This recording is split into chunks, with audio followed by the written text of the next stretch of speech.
Breaking news. I'm Kenneth Corey, the Chief of Department.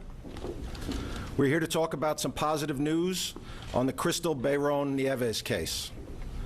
We have a suspect in custody, and he is being charged. This case begins in the first hour of Sunday morning. The call comes in at 12:47 a.m. 2 minutes later, officers are on the scene. Responding units begin life-saving efforts. FDNY EMS is on the scene within minutes of the first call. They could not save Crystal Bayron Nieves. Immediately, a mobilization was called for additional resources. Precinct units began to canvass the area in search of the suspect using a picture obtained from the security camera. At the same time, detectives were already on the scene and began interviewing the other victims and the few witnesses they had. Let me introduce the Chief of Detectives, James Essig, who will walk you through some of what we can tell you about the investigation and the arrest. I'd like to walk you through a little bit of the investigation before we take questions now. So 4 days ago, on January 9th, at 12:47 hours in the morning, a male walked into Burger King at 154 East 116th Street in the borough of Manhattan.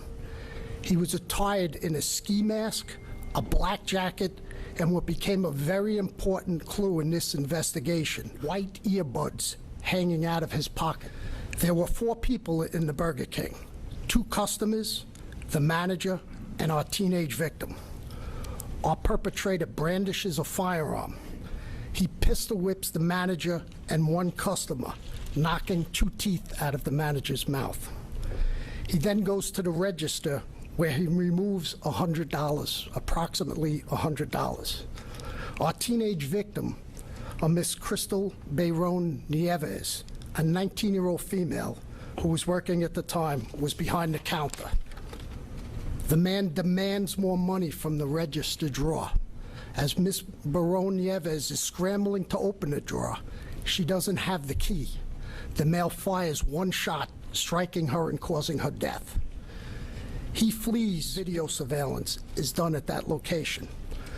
We are able to identify pre-shooting a male with different clothing at this time, but with the same gait, height, and earbuds hanging out of his pants.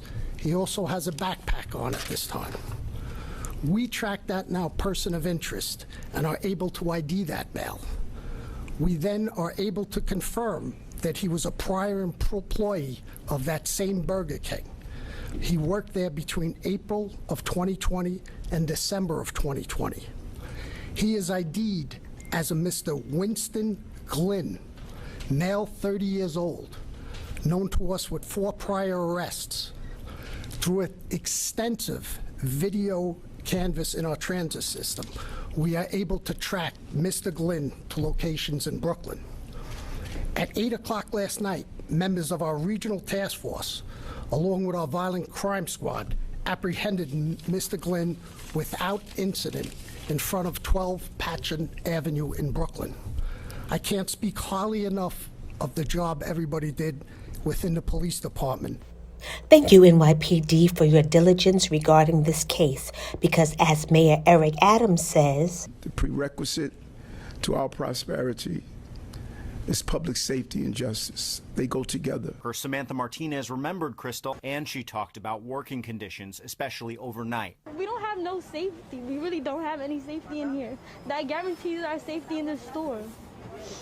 All the Burger Kings have security. They see how bad it is in here. Like, they never got security for us.